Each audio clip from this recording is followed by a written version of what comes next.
समनिफ्राय इयुन बिबान सामलायनानै दिनै सामफ्रामबो बेरिया गुबुन मोनसे राजखान्थि दोलोआव जयेन जानो थांगासिनो दं बेथ' सासे गोरों मानसि बिथाङा गाव मा सानदों आंथ' बेखौ बुंनो हाला बिथाङाबो गावनि हयथ' भबिसतखौ साननानै हयथ' माबा मोनसे दोलोआव बे हाबनाया हाबखागोन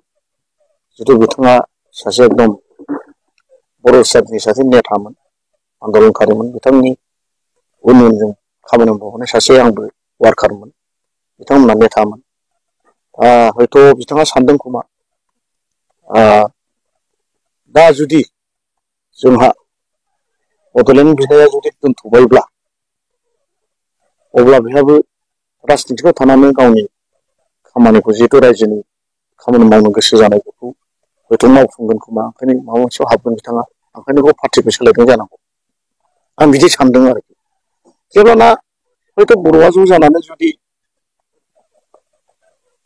आलादा हादर बेबो आलादा जिनिस अब्ला बयबो ज' जाफिनगोन बेखौ आंहा आसा दङ आरो बिथाङा दिनै दोलोआव थांनो थाङा बेखौ आं बुंनो हाया मिथिया नाथाय बेखौ आं लिडार हिसाबै मानियो जेरावखि दोलोआव थाङा माथो बिथाङा जाहाथे समाजनि मोजां खामानि मावो बेखौनो आं बिथांखौ आसिरबाद होयो गोबां बुलायनि सायाव मा बुंनो जिहेतु पार्टि नागारनानै गुबुन दोलोआव थांगासिनो दङ सासे उनाव सासे हांगामा साराबोथ' सासे जोंनिनो गोख्रों दैदेनगिरि बेखौ जोङो बर' जाथिनि जोङो